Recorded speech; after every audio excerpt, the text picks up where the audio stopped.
আসসালামু আলাইকুম রহমতুল্লাহি ওয়া বারাকাতুহু নাহমাদুহু ওয়া নুসাল্লি আলা রাসূলিল কারীম আম্মা বাদ। ডিয়ার ফ্রেন্ডস, আশা করি প্রত্যেকেই ভালো আছেন। আলহামদুলিল্লাহ, আমিও ভালো আছি। তো বন্ধুরা, খুব ভোরে ভোরে আজকে আপনাদের সামনে হাজির হলাম। বন্ধুরা দেখুন, সূর্য উদিত হচ্ছে, এখনও পরিস্ফুটিতভাবে আলো বিকিরণ করেইনি। এমত অবস্থায় আপনাদের সামনে হাজির হলাম।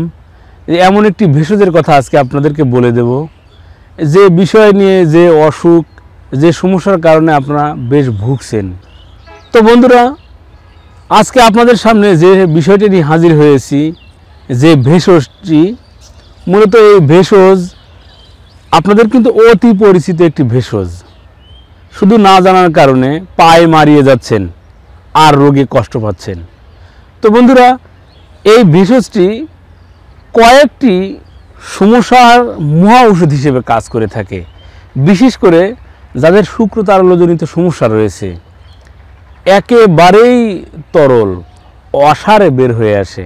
আর সেই সাথে যাদের রয়েছে কোষ্ঠকাঠিন্যজনিত সমস্যা, আর এই কোষ্ঠকাঠিন্যজনিত সমস্যা আর কোষ্ঠকাঠিন্যের মধ্যে সীমাবদ্ধ না থেকে কাঁঠালের মুচির মতো বের হয়ে আসছে পায়খানার যে ধার, পায়খানার রাস্তা।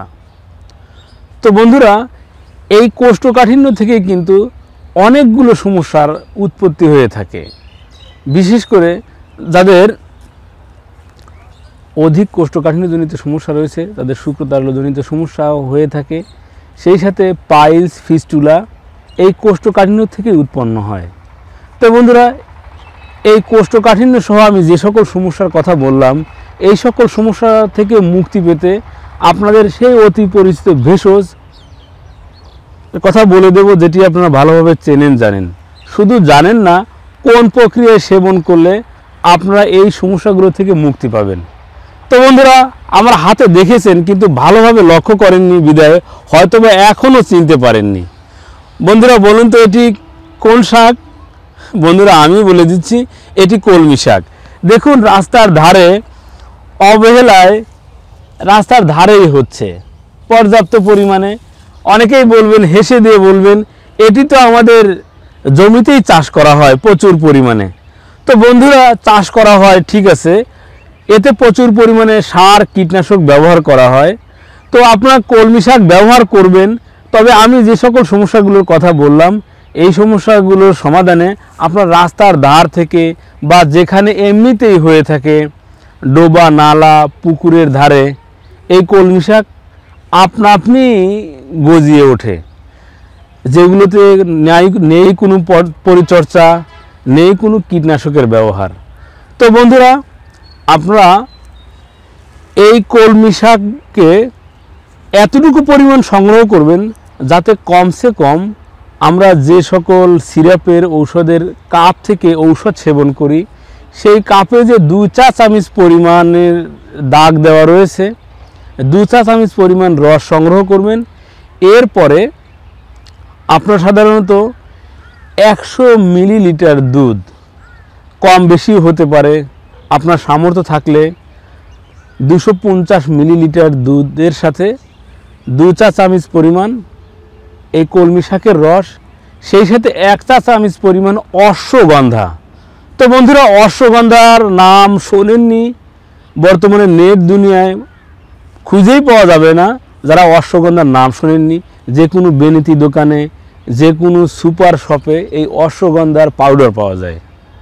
তো বন্ধুরা, এই অশ্বগন্ধার পাউডার 1 চা চামচ পরিমাণ, এই কলমি শাকের রস 2 চা চামচ পরিমাণ, আর আপনার সামর্থ্য অনুসারে দুধ। আমি বলবো না এতটুকু বলে দিয়েছি। তারপরে যার যতটুকু সামর্থ্য হয়, উষ্ণ গরম দুধের সাথে আমার বলে দেওয়া পন্থায় গুলিয়ে সেবন করুন। আপনার 24 ঘন্টাতে একবার। আর এই সময়টা নির্ধারণ করবেন আপনি কি এটি সকালে ভালোভাবে সংগ্রহ করতে পারেন, নাকি রাত্রিতে ভালোভাবে সংগ্রহ করে বা নিয়মিত খেতে পারেন। আপনার সকাল, দুপুর, রাত্রির নির্দিষ্ট সময়ে আবদ্ধ করবেন না। আপনাদের নির্দিষ্ট সময় নিজেদের মতো করে তৈরি করে 24 ঘন্টায় একবার সেবন করুন। তো বন্ধুরা, এটি কিন্তু খালি পেটেও সেবন করা যায়, আবার খাবার পরেও সেবন করা যায়। আর স্বাদ বাড়াতে আপনারা চিনি, গুড়, মধু যে কোনো কিছু ব্যবহার করতে পারেন। তবে যাদের ডায়াবেটিস রয়েছে তারা একদিনে যতটুকু পরিমাণ মিষ্টি সেবন করলে কোনো সমস্যা হবে না, এতটুকু পরিমাণ নেবেন।